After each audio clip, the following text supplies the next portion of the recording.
One day you'll appreciate them. We appreciate it. Well, you do, but they'll appreciate it when they're a little older. Good job, buddy.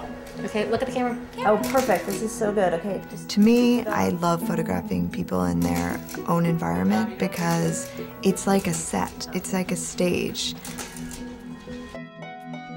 Everything in your house or your apartment, you've put there for a reason, and it says something about you. I am really sorry, guys. You're so good.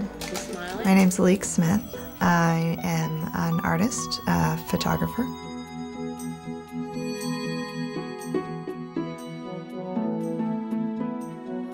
Right now I'm working on a project called States of Union, which focuses on gay and lesbian couples and families, playing off classical paintings in some way.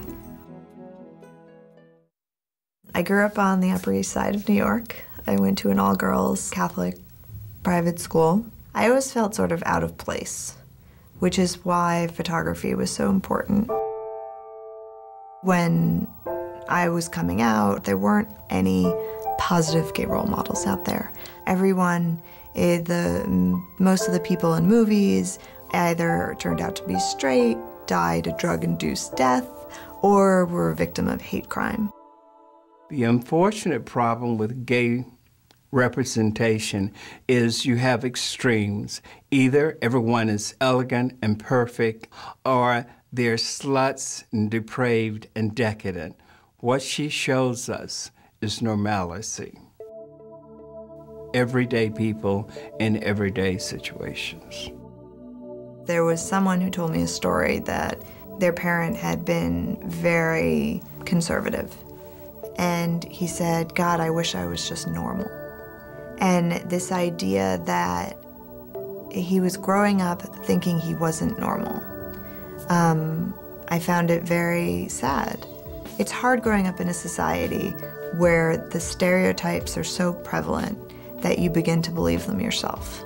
And I think that part of the project is to dispel those stereotypes and to allow people to embrace who they are. A little smile. How the shoots are set up is I contact the family and I give them about 20 images that I think might work. And because portraiture is so much a collaboration between the artist and the sitter, I want them to have a say. So they're given the images and I ask them, pick which one you think would most describe you or is most akin to your family. For them, I chose the Renoir. The photo doesn't necessarily end up looking like the painting. It's just a jumping off point. Well, I just saw the dog and I was like, this is the one that had a dog and it had 2 kids and had, you know, it only had one mom, but I figured, you know, we'll just add another. I actually showed it to the boys. I was like, what do you think? Which one do you want to be? Yeah, and Nadav was like, that one. Oh, man. When we got married, we really decided that we would never sort of leave it to chance anymore for people to know that we were a couple and that we were a family. We just have to treat ourselves as full human beings and never compartmentalize any piece of who we are.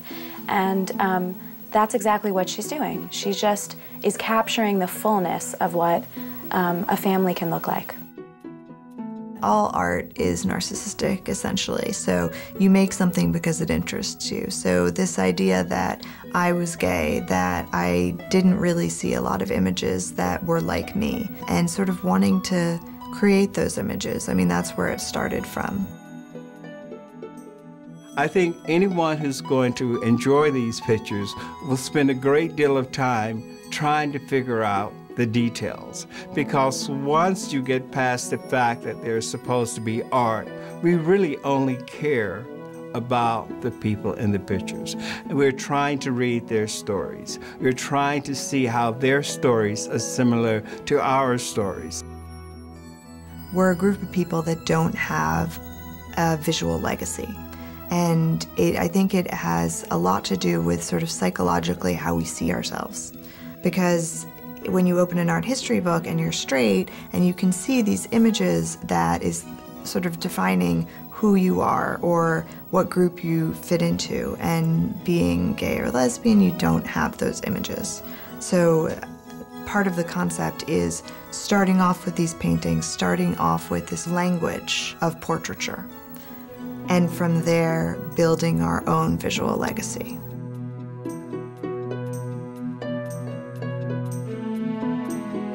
There is this long history of art being a device to bring the public's attention to things that might not be right in front of them, might not be surrounding them. Photography's always been used for social change.